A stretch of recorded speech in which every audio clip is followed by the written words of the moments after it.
લોકસભાની ચૂંટણી જાહેર થવાની હવે ઘડીઓ ગણાઈ રહી છે। તેવામાં ગુજરાતમાં પણ રાજકારણ ગરમાયું છે। આંદોલન થકી ઓળખાણ મેળવનારા અલ્પેશ ઠાકોરે કોંગ્રેસનો પકડેલો હાથ હવે મૂકું થઈ રહ્યો છે। ચર્ચા તો એવી ચાલી રહી છે કે માત્ર અલ્પેશ જ નહીં, તેના સમર્થક 2-3 ધારાસભ્યો પણ પંજાને બાય બાય કરીને કેસરિયા કરશે। બીજી તરફ કોંગ્રેસ પણ રાજકીય સ્ટ્રાઇક કરવાની વેતરણમાં છે। 12મી તારીખે અમદાવાદમાં યોજાનારી CWCની બેઠક અને અડાલજમાં કોંગ્રેસની યોજાનારી સભાને શક્તિ પ્રદર્શનના રૂપમાં જોવાઈ રહી છે। જ્યારે કોંગ્રેસ આવડું મોટું શક્તિ પ્રદર્શન કરતી હોય તો સાવ કોરું તો ન જ રહે, તે સ્વાભાવિક છે। એટલે અત્યારથી જ કોંગ્રેસના પ્રભારીઓ દાવો કર્યો છે કે ગુજરાત ભાજપના મોટા માથા કોંગ્રેસમાં જોડાશે।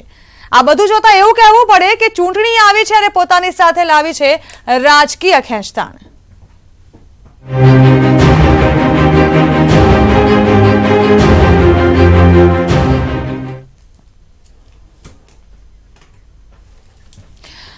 તો જે પ્રકારે વાતો વહેતી થઈ અને જે પ્રકારે અલ્પેશ ઠાકોરે પોતાની પ્રતિક્રિયા વ્યક્ત કરી છે તેને કોઈ લેવા દેવા તો નથી લાગી રહ્યા। એક તરફ અલ્પેશ ઠાકોરનું કહેવું છે કે આવતીકાલે 2 કલાકે તેઓ કોઈ જાહેરાત કરશે, ત્યારે સવાલ એ થઈ રહ્યો છે કે જાહેરાત આજે કેમ ના કરવામાં આવી।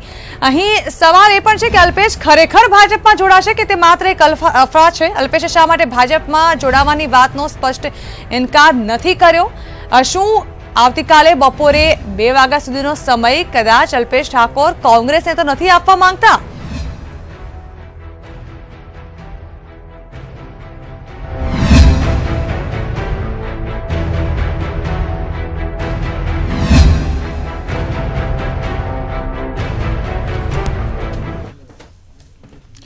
તો રાજકીય ખેંચતાણ શરૂ થઈ ચૂકી છે અને સ્વાભાવિક છે, લોકસભા ચૂંટણીના પડઘમ સંભળાવા લાગ્યા છે। આવતીકાલ સાંજ સુધીમાં તેની તારીખો પણ જાહેર થઈ જશે, ત્યારે હવે આ રાજકીય પક્ષોમાં પણ ઉથલપાથલ મચે તે સ્વાભાવિક છે। ત્યારે આજ વિશે ચર્ચા કરવા જઈ રહ્યા છે, જે માટે મારી સાથે જોડાઈ રહ્યા છે 3 મહેમાનો। ગેસ્ટ પેનલમાં મારી સાથે છે રાજકીય વિશ્લેષક દિલીપભાઈ ગોહિલ કે જેઓ મારી સાથે સ્ટુડિયોમાં છે, સાથે જ ભાજપ તરફથી પ્રશાંતભાઈ વાડા અને કોંગ્રેસ તરફથી મારી સાથે છે ભરતભાઈ દેસાઈ। આપ ત્રણેયનું સ્વાગત।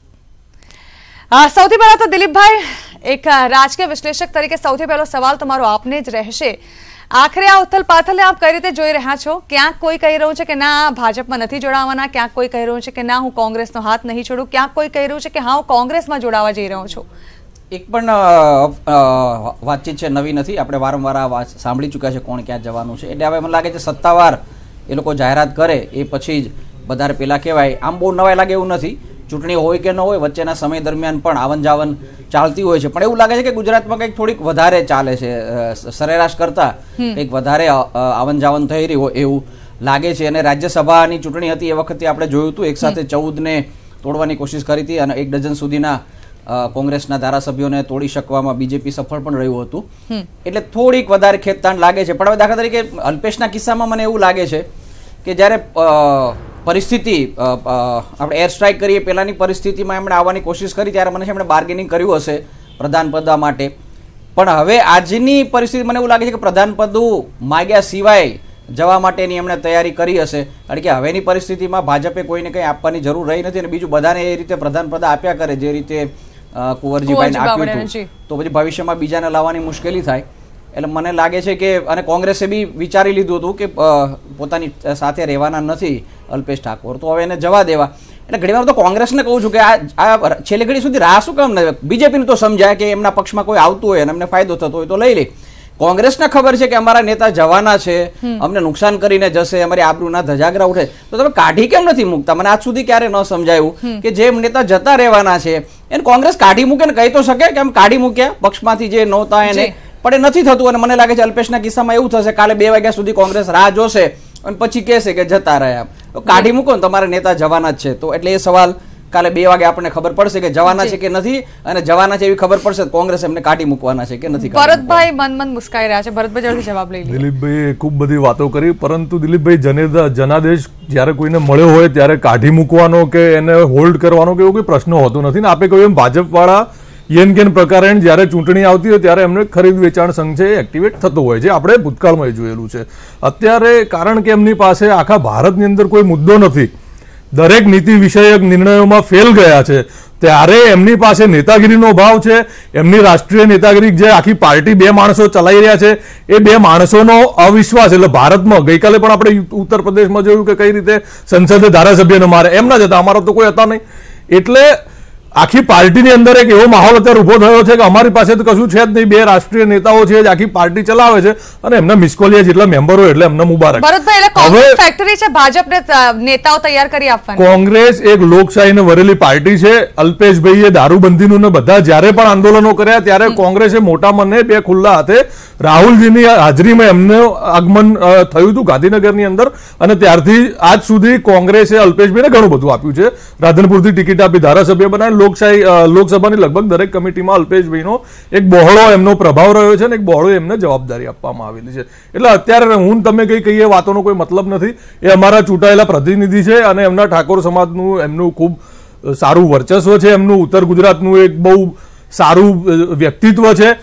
એટલે તમે હમણાં ગઈકાલ 2 દિવસ પહેલા ભગવાનભાઈ બારડ કે જેમની ઉપર કેસ થયો હતો એમને તરત જ સસ્પેન્ડ કરી નાખવામાં આવ્યા 3-4 દિવસની અંદર. છતાં એમને કોર્ટે નીચલી કોર્ટે સમય આપ્યો છે 30 દિવસ સુધી તમે ઉપલી કોર્ટમાં જઈ શકો છો, તમે તમને જે તમારે પ્રૂવ કરવું અપીલ કરી શકો છો.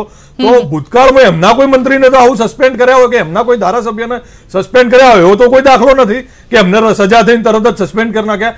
એટલે લોકશાહીનું ભારતીય જનતા પાર્ટી ખૂન કરી રહી છે. અને જેટલા આશાબેન પટેલ હોય કે કુંવરજી બાવળિયા હોય સૌરાષ્ટ્રમાં, કારણ કે એમની પાસે કોળી નેતૃત્વ નતું એટલે કુંવરજીભાઈ બાવળિયાને લઈ ગયા. કુંવરજીભાઈ વખતે અમને આવા સવાલો કરવામાં આવતા કે તમે અન્યાય કર્યો કુંવરજીભાઈને, જ્યારે અમે એમને એક પણ કોંગ્રેસનો હોદ્દો કદાચ બાકી નહીં જે અમે કુંવરજીભાઈને નહીં આપ્યો. તમારા સારા નેતાઓ ભાજપ ઝૂંટવી લે છે, વાત સાચી. ખરીદ વેચાણ સંઘ એમનો એક્ટિવેટ થતો હોય છે. એમને શેના માટે અમારા નેતાઓને લઈ જવા પડે? એમની પાસે 99 ધારાસભ્યો હતા, એમની જોડે મિસકોલના લાખો કરોડો મેમ્બરો છે. તો શેના માટે કોંગ્રેસના નેતા ઉપર નજર આપણી પાસે આવીશું. પ્રશાંતભાઈ જોડથી પણ પ્રતિક્રિયા લઈ લઈએ. પ્રશાંતભાઈ, ભાજપના જે દરેક નેતા ત્યાં સુધી કે મુખ્યમંત્રી પણ એવું કહી ચુક્યા છે કે ભાજપમાં જેને આવવું હોય તેના માટે દરવાજા ખુલ્લા છે. તો શું માની લેવામાં આવે અલ્પેશ ઠાકોર તેમના અન્ય 2 ધારાસભ્યો સાથે ખરેખર ભાજપમાં જોડાવા જઈ રહ્યા છે?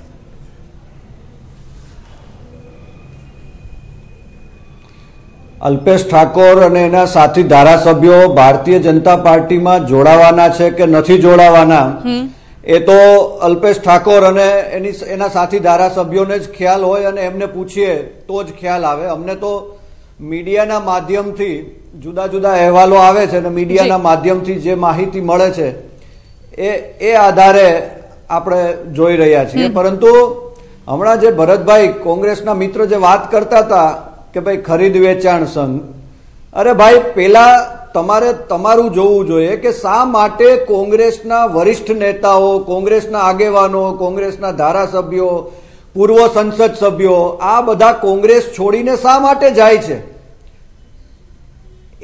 એનો તમારે વિચાર કરવો જોઈએ.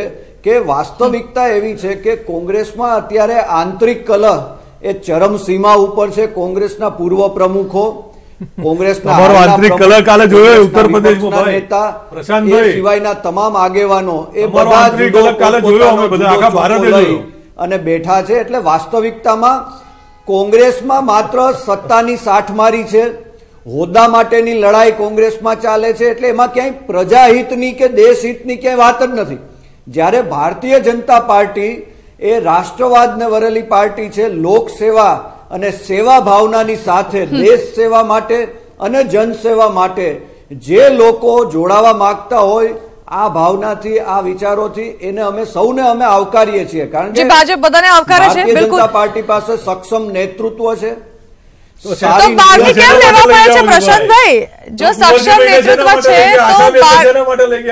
શેના માટે લઈ જવા પડે છે? તમારા જેવા સંનિષ્ઠ કાર્યકરોનો કેમ ઉપયોગ ક્યાંય નથી કરતા કોંગ્રેસમાંથી લઈ જાય? પહેલા જ કીધું એમ કે જે લોકો મેં પહેલા જ કીધું એમ કે જે લોકો રાષ્ટ્રવાદી વિચારધારા સાથે અને પ્રધાનમંત્રી નરેન્દ્રભાઈ મોદીની જે આ વિકાસ યાત્રા છે અને દેશ માટે જેને કંઈક કરી છૂટવાની તમન્ના છે એવા સૌ કોઈ લોકોને અમે સહર્ષ આવકારીએ છીએ. જી બિલકુલ આવકારીએ છીએ. કોંગ્રેસના ધારાસભ્યો હોય, કોંગ્રેસના નેતા હોય, કોઈ પણ પક્ષ હોય, ભાજપ આવકારે છે. જી આપણે દિલીપભાઈ સાથે વાત કરીએ. દિલીપભાઈ, આ તો વાત અલ્પેશ ઠાકોર અને અન્ય ધારાસભ્યોની. હવે વાત કરીએ આપણે હાર્દિક પટેલ અને નારણ પટેલની.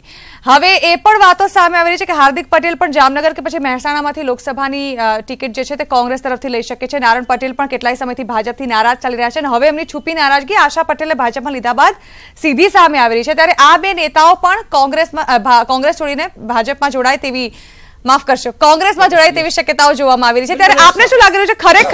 ખરેખર એક તો હાર્દિક પટેલનું જોઈએ તો જ્યારે એ વખત અલગ હતો, જ્યારે જીએમડીસીમાં સભા કરી હતી અને લાખો લોકો તેની પાછળ આવતા હતા. હવે અલગ છે કે આમ જોવા જઈએ તો 2 થી 3 માણસો માંડ દેખાય છે તેની આસપાસ. હવે કોંગ્રેસ કદાચ તેનો ફાયદો ઉઠાવવા માંગે છે. હવે લોકસભાની ચૂંટણીમાં પહેલા ઉંમર નહોતી, હવે ઉંમર થઈ ગઈ. કોંગ્રેસ એવું ભ્રમમાં છે કે ગયા વખતે આંદોલનને કારણે એમને ફાયદો થયો. આંદોલનનો ફાયદો એકચ્યુઅલી બીજેપીને થયો, કોંગ્રેસને ખબર જ નથી પડી, હજી સુધી નથી સમજાય. અને જે ફાયદો થયો તો પ્રજાના બીજા અસંતોષને કારણે થયો હતો. જિલ્લા પંચાયતમાં થોડો ઘણો ફાયદો થયો હતો, પણ પછી નથી થયો. મતોની ટકાવારી ભાજપની વધી છે, શહેરોમાં શહેરી વિસ્તારના બધા જ પાટીદારોએ ભાજપને જ મત આપ્યા છે. હવે જે આજે વાત ચાલે છે, ભાજપમાંથી પણ કેટલાક નેતાઓ 12 તારીખે કોંગ્રેસમાં જોડાશે એવી બી ચર્ચા ચાલી છે. એમાં એકાદ સંસદ સભ્ય જે ઉત્તર ગુજરાતના હોય એને ટિકિટ ન મળવાની એક શક્યતા છે, એ બી હોઈ શકે છે. તો એમને એક પોતાના પૌત્રને આગળ કરવા માંગે છે અને પૌત્રને ટિકિટ આપે એવું લાગતું નથી ભાજપ, એટલે એ કદાચ જોડાઈ શકે છે. આદિવાસી વિસ્તારના એક સંસદ સભ્ય છે, એ બી પક્ષ વિરોધી ઘણી બધી ભાજપ વિરોધી નિવેદનો અથવા પ્રવૃત્તિ કરી રહ્યા છે, એમને પણ ટિકિટ મળે એવું લાગતું નથી. એટલે એમાંથી એ બી કદાચ કોંગ્રેસમાં જાય એવું લાગે. એટલે મને લાગે છે આમને સામને બંને લઈ જાય છે. પણ હવે જે હાર્દિક સત્તાવાર રીતે જોડાશે કે એની બી વાત છે. તો આમાં અત્યારે એવું થયું છે કે હાર્દિક હોય કે અલ્પેશ હોય, એક વસ્તુ ગુજરાતમાં બહુ સ્પષ્ટ થઈ છે કે આ યુવા નેતાઓએ પોતપોતાના સમાજને છેતર્યા છે. હાર્દિક પટેલ અને બાકીના પાટીદાર આંદોલનકારોએ પોતાના સમાજને છેતરીને પોતાના રાજકીય રોટલા શેકી લીધા. એ જ રીતે એનો સામનો કરવાના નામે ઓબીસી સમાજનું પ્રતિનિધિત્વ કરું છું, હું ઠાકોર સમાજ માટે કામ કરું છું એમ કરીને પોતાના અંગત હિત માટે સાધી લીધા. આ બધી યુવા લોકો નેતાઓ થઈ ગયા અને એ લોકોએ સમાજનો ઉપયોગ કર્યો. આ નેતાઓ એ નથી સમજ્યા કે એ નેતાઓનો, આ યુવાન નેતાઓનો ઉપયોગ એક એવી સ્થાપિત હિતો કરી ગયા છે કે જે અનામતને બંધ કરવા માંગે છે અને વર્ણ વ્યવસ્થાને પાછી લેવા માંગે છે, જ્ઞાતિ વ્યવસ્થાને દ્રઢ કરવા માંગે છે, પોતાની જ્ઞાતિ વિશે સૌ સભાન થાય એ વિચારને દ્રઢ કરવા માંગતી એક સ્થાપિત શક્તિ છે. એ આ યુવાનોનો ઉપયોગ કરી ગઈ અને આ યુવાનો પોતાના સમાજનો બહુ ખરાબ રીતે ઉપયોગ કરી ગઈ, બહુ છેતરી ગઈ છે. અને એમાં હવે અલ્પેશ ઠાકોરનો પણ ઉમેરો થશે કે પોતાના સમાજના નામે, અનામત બચાવતના નામે એમણે જે આંદોલન કર્યું એના નાતે નેતા થયા અને જોડે એટલે આ પક્ષ બળતાની સાથે સાથે જૂની એક વાત આવે છે, બે બિલાડીઓમાં વાંદરું જે છે તે રોટલી ખાઈ જાય છે. બિલકુલ એ મહાવરો બિલકુલ બંધ બેસતો બેસે છે. આ સાથે જ અલ્પેશ ઠાકોર ગમે તે ક્ષણે મોટો નિર્ણય કરી શકે છે. અલ્પેશ ઠાકોરે ક્ષત્રિય ઠાકોર સેનાની એક બેઠક બોલાવી છે, પ્રદેશ અને જિલ્લાના આગેવાનોને તાત્કાલિક બોલાવ્યા છે. આવતીકાલે 2 વાગ્યા સુધીનો સમય આપ્યો છે, 2 વાગે પ્રેસ કોન્ફરન્સ કરશે. પરંતુ જે રીતે બેઠકોનો સિલસિલો શરૂ કરી દેવામાં આવ્યો છે તે પ્રકારે હવે લાગી રહ્યું છે કે જલ્દીથી જ અલ્પેશ ઠાકોર જે છે તે ગમે તે ક્ષણે પોતાનો નિર્ણય જાહેર કરી શકે છે. ત્યારે આજ અંગે વધુ વાત કરવા અમારા સંવાદદાતા વિભુ પટેલ અમારી સાથે જોડાઈ રહ્યા છે. વિભુ, ગમે તે ક્ષણે મોટો નિર્ણય, ક્ષત્રિય ઠાકોર સમાજની હાલ એક બેઠક પણ બોલાવવામાં આવી છે અલ્પેશ ઠાકોર દ્વારા, માહિતી મળી રહી છે, શું છે વધુ વિગત?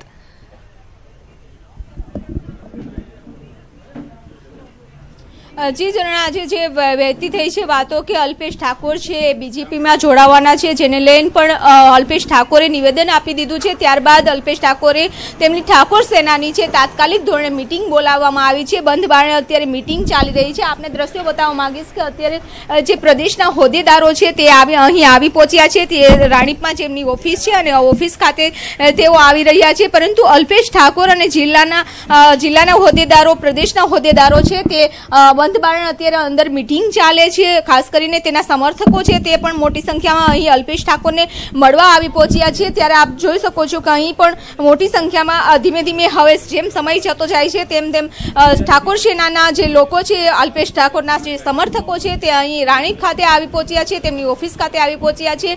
અલ્પેશ ઠાકોર પણ અત્યારે હોદ્દેદારો સાથે એક મિટિંગ કરી રહ્યા છે, ચર્ચાઓ કરી રહ્યા છે અને અલ્પેશ ઠાકોર આવતીકાલે બપોર સુધીમાં તેમનો કોઈ મોટો નિર્ણય જાહેર કરશે. જી બિલકુલ વિભુ, આભાર. તો આવતીકાલ સુધીમાં કોઈ મોટો નિર્ણય જાહેર કરી શકે છે, તે માટે સમાજના અન્ય આગેવાનો સાથે બેઠક પણ શરૂ થઈ ચૂકી છે. આપણે વાત કરીએ ભરતભાઈ પાસે. ભરતભાઈ, આપે જે પ્રમાણે જણાવ્યું, વચ્ચે કહી દઉં કે અફવાઓનો નકારવા માટે તમારે બેઠક બોલાવવાની જરૂર નથી હોતી કે હું નથી જોડાવાનો. એ તો તમે એક નિવેદન દ્વારા આપી શકો. એટલે આ આવડું મોટો તામઝામ છે એટલે એના ઈશારા જે કઈ સમજવા હોય આપણે સમજી લઈએ. દિલીપભાઈ, મને એક વાત એ કે એવું પણ બની શકે કે કોંગ્રેસ સાથે અલ્પેશ ઠાકોરને ફાવતું નથી અને ભાજપ ભાવ આપતું નથી, એનસીપી સાથે પણ કદાચ કોઈ એંધાણ વર્તાતા હોય. ભાવ નક્કી થઈ ગયો, પ્રધાન પદનું નહીં, મને એવું લાગે છે નક્કી થઈ ગયો. એમનેમ જોડાઈ જાઓ પ્રધાન પદની આજની જે ઓવરઓલ બીજેપીના નિવેદનો મને લાગે છે અત્યારે તમે જુઓ પરિસ્થિતિ એવી છે 15 દિવસ પહેલા જયારે માગણી કરતા હતા ત્યારે બીજેપીને હજી પણ વિચારવું પડે એમ હતું કે થોડી ઘણી સોદાગીરી કરી અને એકાદ રાજ્ય કક્ષાનું પદ. હવે એવી જરૂર નથી. બીજેપી ચૂંટણી ઓલરેડી જીતી ચૂક્યું છે આગામી. હવે કોઈની જરૂર નથી. હવે અલ્પેશ ઠાકોર જે પોતાના સમાજનો ઉપયોગ કરી ગયા હતા એને ટકવા માટે હવે ક્યાંક ટીંગાવાનું છે, એટલા માટે આ કોશિશ ચાલી રહી છે. રાજકીય ખેંચતાણ પૂરજોશમાં જાણે કે સીઝન આવી ગઈ છે. જેમ જેમ લોકસભા ચૂંટણીના દિવસો નજીક આવી રહ્યા છે, હજી તો તારીખો જાહેર નથી થઈ, પરંતુ હવે જે હલચલ મચી ગઈ છે, ખાસ તો ગુજરાતમાં હલચલ તેજ દેખાઈ રહી છે. આજે ચર્ચા ચાલી રહી છે, ક્યારેક કોઈ નેતા કોંગ્રેસમાં જોડાય છે તો ક્યારેક કોઈક નેતા ભાજપમાં જોડાવા હોવાની વાતો સામે આવી રહી છે. ભરતભાઈ, આપને મારો સવાલ. આપે જે પ્રકારે વાત કરી કે કુંવરજી બાવળિયા છે કે પછી અલ્પેશ ઠાકોરની જે વાતો ઉઠી રહી છે કે તેઓ ભાજપમાં જોડાઈ શકે છે, આ તમામ બાબતોની વચ્ચે આપ પણ તો આપની સાથે પણ જે નામો જોડાઈ રહ્યા છે તે એક નામ હાર્દિક પટેલનું છે કે જે આંદોલનકારી એક એવો નેતા છે કે જેણે સતત એવું જ વાતો થઈ રહી છે કે રાજકારણમાં આવવા માટે જ આંદોલન કર્યું હતું. વિધાનસભા ચૂંટણી પહેલા પણ કોંગ્રેસે તો એ જ જાહેરાત કરી હતી કે અલ્પેશ ઠાકોર, જિગ્નેશ મેવાણી અને હાર્દિક પટેલ તેઓ તમામ જે છે તે કોંગ્રેસમાં જોડાઈ જાય, તેમના માટે કોંગ્રેસના દરવાજા ખુલ્લા છે. તો આપે પણ આ બધા નેતાઓનો સહારો તો લેવો જ પડે છે ને. જ્યારે કોઈ સમાજની વાત હોય કે આંદોલન, એમનું આંદોલન શું હતું પહેલા એ સમજીએ. ગુજરાતની અંદર જે પ્રમાણે જીએમડીસીમાં જે પ્રમાણે પોલીસની જે વિધિ એ પ્રમાણે કરી હતી એ વખતે ઘરમાં જઈને રાણીપના કે કોઈ પણ એરિયાની આપણે એ વિડીયો બધા જોતા તે વખતે ઘરમાં ઘૂસીને માર્યા હતા પાટીદારોને. 14 દીકરા શહીદ થઈ ગયા. ત્યારબાદ 10% ઓબીસીનું તો હમણાં આપણે જો ઈબીસી 10% જે હમણાં અનામત આપી, જો આપવાની જતી તો આટલું બધું થવા છે એના માટે દીધું. અને એક 25 દિલીપભાઈ વાત કરી 25 વર્ષ એની ઉંમર નથી એટલે અત્યાર સુધી નતો. હવે રાજકારણમાં 25 વર્ષ કરતા નાના એક યુવાનની વાત સાંભળીને ભારતની સરકારે જો 10% અનામત આપવી પડી હોય તો એનો મુદ્દો તો સાચો જ હતો. એવું એટલું બધી મોટી ક્રેડિટ નહીં આપો, એમને નથી આપ્યો. જે બનાવ બન્યો છે દિલીપભાઈ, બહુ મોટું કાવતરું હતું ઉપરના કક્ષાથી અનામત હટાવવા માટેનું મોટું કાવતરું થઈ ગયું છે અને ચાલી રહ્યું છે. એના ભાગરૂપે આપ્યું તો તમારા બધાનો ઉપયોગ કર્યો આંદોલનકારીઓનો. ગુજરાતમાં નહીં, મરાઠા પાસે કરાવડાવ્યું, જાટ પાસે કરાવડાવ્યું. આપવાનું જ હતું તો 14 છોકરા શું કરવા મરાઈ નાખ્યા ઘરમાં ઘૂસી પોલીસ સમજાયું નથી. એક આખું વાતાવરણ ઉભું કર્યું દેશમાં અને પછી આપી દીધું કે જો બધા ચૂપચાપ તમારી કોંગ્રેસ સહિત તમે લોકો જોડાઈ ગયા, ના આપી દીધો ટેકો. કોઈ તમારામાં બી હિંમત નથી કોંગ્રેસ સહિત બોલવાની કે આપી દીધું તમારે. એટલે તમને એટલું બધું વાતાવરણ ઉભું કર્યું કે બધા જ લાઇનસર આવી ગયા, ઉભા રહી ગયા, ટેકો આપી દીધો. એક જ દિવસમાં આ ભારતના ઇતિહાસમાં ક્યારે નથી બન્યું. 5 કરોડની જમીન હોય, 3 કરોડનો બંગલો હોય, 1 કરોડનો ફ્લેટ હોય અને મહિને 66,666 રૂપિયાની આવક હોય, એવો ગરીબ બિચારો એવા માણસને અનામત આપી દીધી ને. કોંગ્રેસ સહિત બધાએ જોડાઈ પણ ગયા. એટલે તો બહુ મોટું કાવતરું. એક વ્યક્તિને તો તમે નહીં જ આપશો જશ. સર્વ સમાજનું જયારે કે ઉત્થાન થતું હોય ત્યારે કોંગ્રેસ પક્ષ રમેશ દિલીપભાઈ એમની સાથે હોય છે.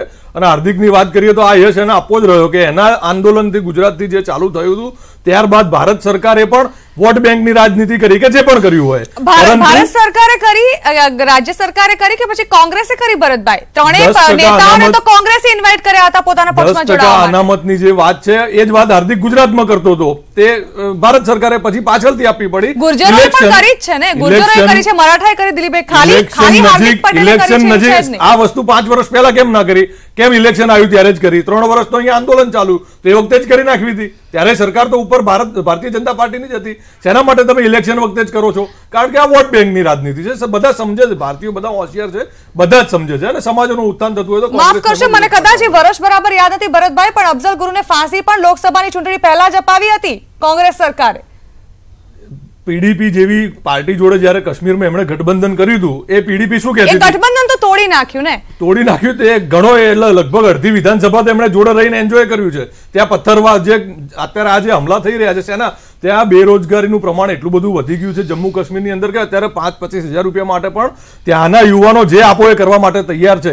આ જે 2.5-3 વર્ષ એમનું રાજ રહ્યું, જે પથ્થરવા, જે સ્ટોન પેલ્ટિંગની એક્સરસાઇઝ ચાલી, ત્યારબાદ એક આખી લાગણી એવી નાનામાં નાનો અત્યારે યુવાન આતંકવાદી બનવા તૈયાર થઈ રહ્યો જમ્મુ કાશ્મીરની અંદર.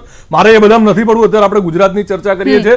ભારતીય જનતા પાર્ટીની આ મોદી સરકાર જે અત્યાર સુધી લગભગ 4-5 દિવસ પહેલા સુધી મોદી સરકાર તરીકે જાણીતી હતી, હવે એનડીએ સરકાર તરીકે જાણીતી છે.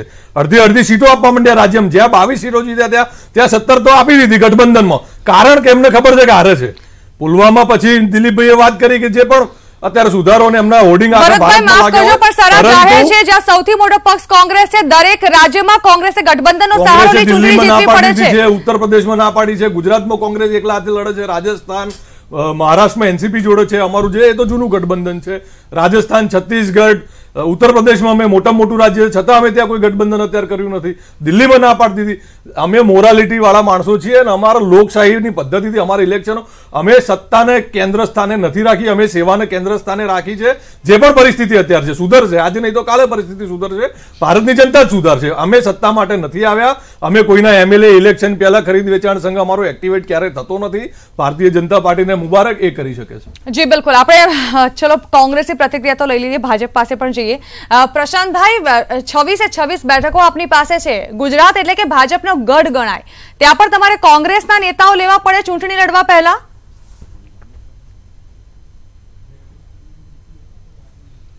મેં પહેલા જ કીધું એમ કે કોંગ્રેસમાં જે પ્રકારનો અસંતોષ છે, આંતરવિગ્રહ છે, આંતરકલહ છે. તમે જુઓ કે થોડા સમય પહેલા જ અલ્પેશ ઠાકોર અને એના સાથી 2 ધારાસભ્યો દિલ્હી એ રાહુલ ગાંધીને મળવા ગયેલા. એ પછી સૌરાષ્ટ્રના 2 ધારાસભ્યો લલિતભાઈ કગથરા અને લલિતભાઈ વસોયા પણ દિલ્હી જતા રહ્યા હતા મળવા માટે. એટલે વાસ્તવિકતા એવી છે કે કોંગ્રેસના તમામ ધારાસભ્યો કોંગ્રેસની નીતિ રીતિ, કોંગ્રેસનો ભ્રષ્ટાચાર, સત્તા માટેની સાથમારી, હોદ્દા માટેની લડાઈ, આ બધાથી કોંગ્રેસના બધા ધારાસભ્યો હવે ત્રાસી ગયા છે. ઇવન કોંગ્રેસની જ્યાં જિલ્લા પંચાયત હતી એ જિલ્લા પંચાયતમાં પણ કોંગ્રેસના ભ્રષ્ટાચારથી ત્રાસી જિલ્લા પંચાયતના સભ્યો પણ ચૂંટણી આવી એટલે ત્રાસી ગયા. એટલે વાસ્તવિકતા ચૂંટણી આવી એટલે હવે ત્રાસી ગયા. ના, તમે જુઓ ને, હમણાં થોડા સમય પહેલા એટલે કે એક વર્ષ પહેલા કોંગ્રેસના 14 ધારાસભ્ય, કોંગ્રેસના વિપક્ષના નેતા સહિત એ તમામ ધારાસભ્યો ભારતીય જનતા પાર્ટીની વિકાસ યાત્રામાં જોડાયા. એટલે હકીકત એવી છે કે આજે કોંગ્રેસની પરિસ્થિતિ એવી છે કે આખા દેશમાં એક પણ પ્રાદેશિક પક્ષો પણ કોંગ્રેસ સાથે ગઠબંધન કરવા પણ તૈયાર નથી. હમણાં આજે ભરતભાઈ મોટી વાતો કરતા હતા ને કે ભાઈ અમે ઉત્તર પ્રદેશમાં ગઠબંધન નથી કર્યું, અમે અહીંયા. અરે ભાઈ, તમે ગઠબંધન નથી કર્યું નહીં, સપા અને બસપાએ તમને ના પાડી દીધી કે તમને અમારે ગઠબંધનમાં પણ નથી રાખવા. અને સપા અને બસપાએ ઉત્તર પ્રદેશમાં કોંગ્રેસને માત્ર 2 સીટ ઓફર કરી. એટલે તમે કલ્પના કરો કે એક સમયની ભારતની મુખ્ય પાર્ટી આજે દર ભટકી રહી છે ગઠબંધન કરવા માટે, અને પ્રાદેશિક પક્ષો પણ કોંગ્રેસ સાથે જોડાવા માટે પણ તૈયાર નથી. આ પ્રકારની કોંગ્રેસની અત્યારે હાલત છે. એટલે દેશની જનતાએ નેશનલ ન્યૂઝ જોવાનો રાખો. અખિલેશ યાદવ જે સ્ટેજ ઉપર હોય ત્યાંથી અમે રાહુલ ગાંધીની સાથે છીએ વાત કરતા હતા. એ જમ્મુ કાશ્મીરનો પ્રશ્ન પણ જવાહરલાલ નહેરુનું પાપ છે કે જે આઝાદીના 70 વર્ષ પછી પણ તમામ મોરચે કોંગ્રેસ નિષ્ફળ ગઈ છે. કોંગ્રેસ પાસે કોઈ નેતાગીરી નથી. આ પ્રકારે કોંગ્રેસની પરિસ્થિતિ હોય એટલા માટે કોંગ્રેસના ધારાસભ્યો, હવે કોઈ પક્ષ પાસે નેતાગીરી છે કે નહીં, કે પછી પોતાની નેતાગીરી સાબિત હવે પક્ષ કરી શકશે કે નહીં, તે તો કદાચ હવે આવનારી લોકસભા ચૂંટણી જ બતાવશે. કારણ કે 26 બેઠકો જે છે હવે તો જાણે કે કરો યા મરો જેવી પરિસ્થિતિ આ 26 બેઠકો માટે ચોક્કસથી જોવા મળી રહી છે. સમયનો અભાવ છે એટલે અહીં આપણે ચર્ચા અટકાવવી પડે છે, પરંતુ હવે લગભગ થોડાક જ કલાકો કહી આપશે કે આખરે અલ્પેશ ઠાકોર તેમના સાથી ધારાસભ્યો સાથે ભાજપ કે પછી કોઈ અન્ય પક્ષમાં જોડાય છે કે પછી હાર્દિક પટેલ, નારાયણ પટેલ જેવા જે નેતાઓ છે તે પછી કોંગ્રેસમાં જોડાય છે. જોકે સમય કહેશે, એ બાબત આપણે કહેવી કદાચ વહેલી ગણાશે. આપ 3 મહેમાનો અમારી સાથે ચર્ચામાં જોડાયા, ખૂબ ખૂબ આભાર.